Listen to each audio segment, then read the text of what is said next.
Hello दोस्तों। आज के इस नए टॉपिक में आपका स्वागत है। आज का टॉपिक है 1857 की क्रांति, रिवॉल्ट ऑफ 1857।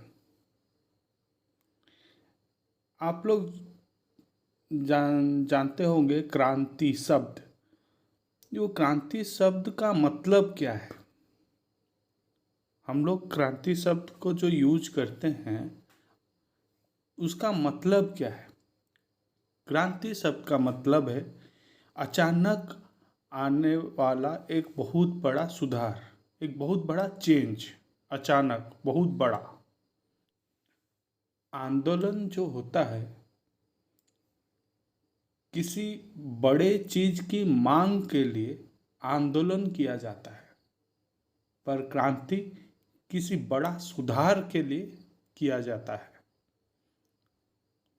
या फिर कोई सुधार हुआ है, वो पसंद नहीं आया, उसके खिलाफ एक क्रांति लाया गया, उसको बोलते हैं क्रांति या रिवॉल्यूशन, या फिर हम लोग रिवॉल्ट भी बोल सकते हैं। जब एक विद्रोह होने के बाद एक बहुत बड़ा परिवर्तन आ जाए तब उसे क्रांति कहेंगे। तो 1857 के क्रांति से पहले, सुधार से पहले वो विद्रोह था, सुधार के बाद वो क्रांति बना। जैसे कि हमें कभी कभी लगता है हमारे नेता मंत्री लोग कुछ काम नहीं कर रहे हैं, पार्लियामेंट में जाके सिर्फ झगड़ा करके चले आ रहे हैं, कुछ काम नहीं हो पा रहा, तो हमारे अंदर धीरे धीरे धीरे धीरे वो गुस्सा जमा हुआ रहता है। धीरे धीरे धीरे धीरे जमा हुआ रहेगा। एक बार ऐसा चीज आएगा, किसी भी कारण से विस्फोटित हो जाएगा। उसी विस्फोटित होने का समय को क्रांति कहेंगे या फिर विद्रोह कहेंगे। रिवोल्ट या रिवॉल्यूशन, दोनों में से कोई एक बोल सकते हैं। क्रांति अचानक नहीं होती, पहले से आपके अंदर की गुस्सा, आप आपके आपके आंखों में किसी चीज को खटकता रहता है, आप सहते रहते हैं, दबते रहते हैं। एक वक्त ऐसा आ जाता है जो मतलब आप फट जाते हैं, आप गुस्से से और संभाल नहीं पाते, आप अपने आप को, आपके ऊपर नियंत्रण खो देते हैं। उस समय क्रांति कहा जाता है। उस समय क्रांति के कई कारण थे। बाद में जो सिपाही जो हैं, मंगल पांडे, वो विद्रोह तो एक चिंगारी थी आग के लिए, पर वो चिंगारी पहले से ही सुलग रही थी, वो आग पहले से सुलग रहा था। मंगल पांडे के आने के बाद मंगल पांडे उस आग में घी डालने का काम किए। उससे पहले इकोनॉमिकली फैक्टर, मतलब आर्थिक कारण थे। उसके बाद सोशल फैक्टर, सामाजिक कारण, प्रशासनिक कारण, एडमिनिस्ट्रेटिव फैक्टर, रिलीजियस फैक्टर, धार्मिक कारण, पॉलिटिकल फैक्टर, राजनीतिक कारण और मिलिट्री फैक्टर, सैनिक कारण। उस समय मतलब लोग इतने दबे हुए थे कि उनके अंदर का गुस्सा बाहर आ नहीं पा रहा था। पहले तो लोग दबे हुए थे राजा महाराजाओं के कारण, वो लोग उनके ऊपर अत्याचार करते थे, कर लेते थे। आप तो ये जानते होंगे, जैसे मुगल हुआ, कई सारे राजा हुए, हिंदू राजा, राजपूत, उनमें से सब तो अच्छे नहीं थे। उनके अंदर का मतलब गुस्सा दबा हुआ था। कई सारे सामाजिक कारण भी थे, जैसे कि ब्राह्मण, क्षत्रिय, वैश्य, ये सब कास्टिज्म का भी रोल था उसमें। पहले से ही मतलब अंदर ही अंदर वो घुट रहे थे कि छुआछूत अछूत ये सब चीज़ के बारे में उनको तकलीफ हो ही रही थी। और सोने पे सुहागा तो ये हो गया कि जब अंग्रेज लोग अपना कानून लगाए तो उस समय उन लोग को दबाने के लिए कई प्रकार के इंस्ट्रूमेंट मतलब कई प्रकार के तकनीक यूज किए। नया नया रेलवे सिस्टम आया तो ब्राह्मण मुसलमान कभी हिंदू मुस्लिम वो लोग अगर एक ट्रेन में सफ़र कर रहे हैं टिकट बुक करेंगे।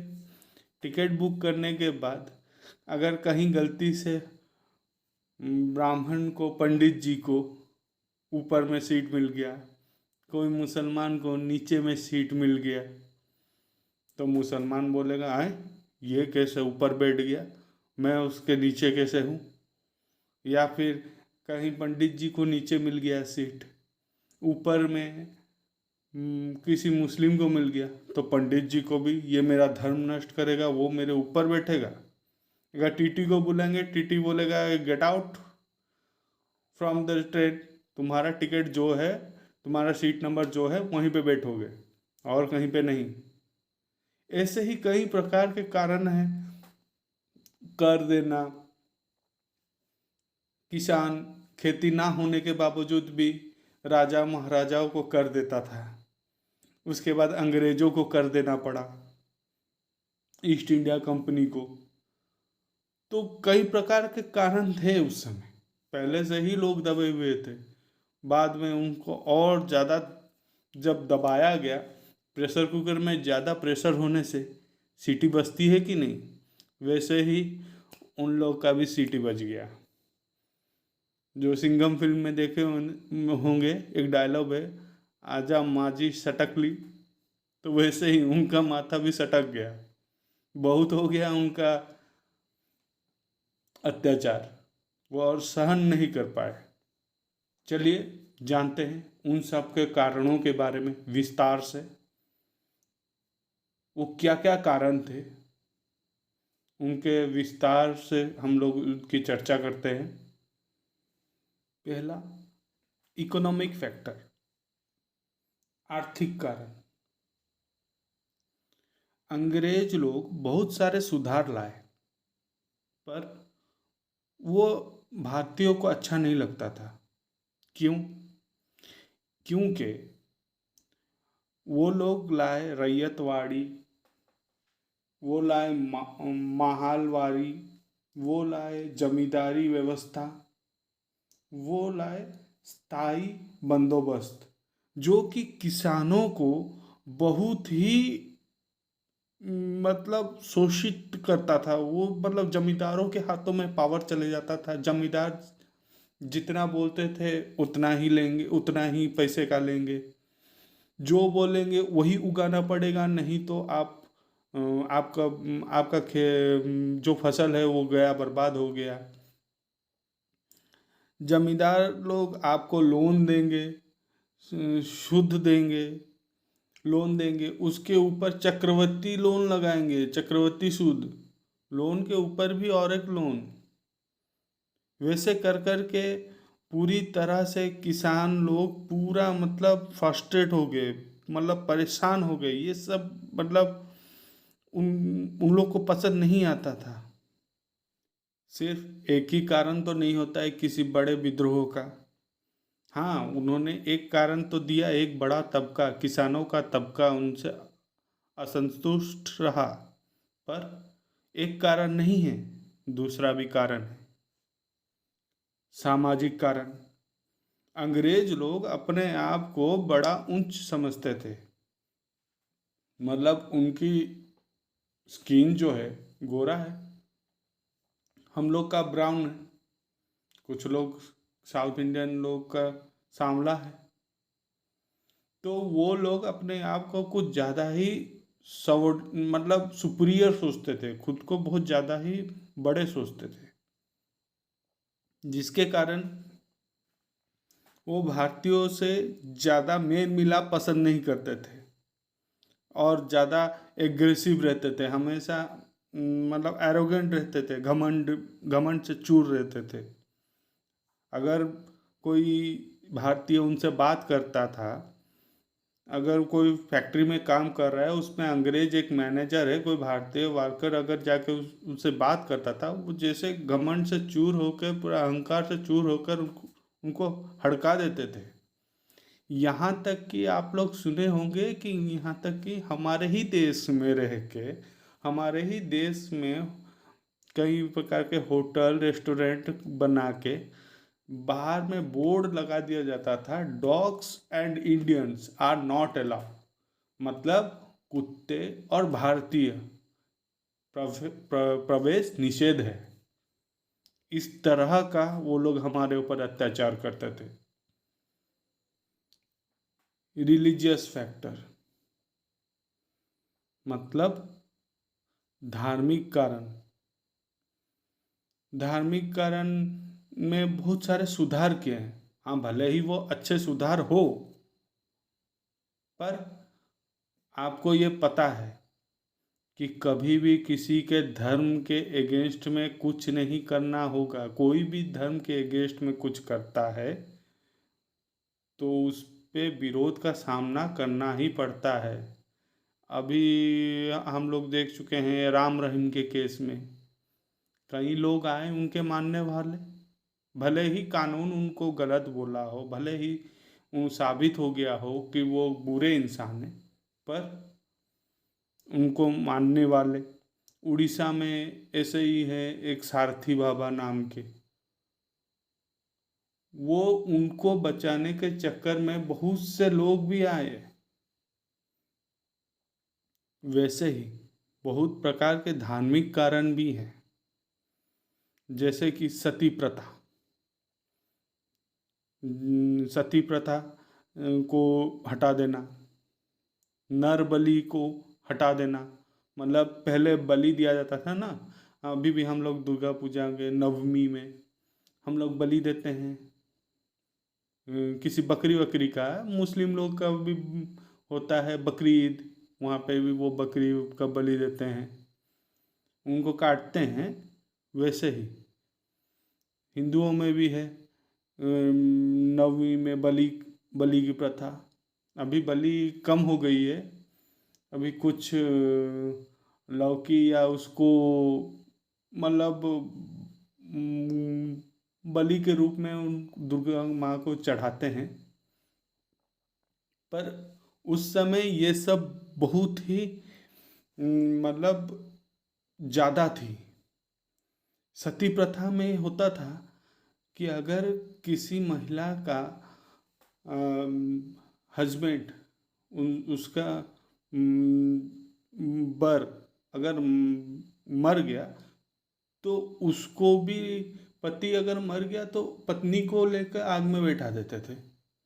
अरे क्यों भाई, अगर पति मर गया पत्नी को बैठाते हो, तो फिर जब पत्नी मर जाता है तो पति को भी बैठाओ। नहीं, सिर्फ पति मर गया तो पत्नी को भी बैठाओ। और दूसरा, विधवाओं को तो अगर नहीं भी बैठाते तो विधवाओं को गांव के बॉर्डर में लेके बैठा देते हैं, वो बैठा देते थे कि उनका शक्ल देखने से अशुभ होगा। अरे वो तो पहले से ही उनके पति गुजर जाने से वो पहले से ही दुखी है, ऊपर से आप उनको और दुखी कर रहे हो, उनको गांव से बाहर बैठा के सांत्वना देने के जगह उनके घाव में और नमक रगड़ रहे हो। दूसरा दूसरा ना, तीसरा, बाल विवाह। अभी भी भारत में कुछ कुछ जगह पे, मैक्सिमम जगह पे तो बंद हो चुका है, कुछ कुछ जगह में बाल विवाह होते हैं।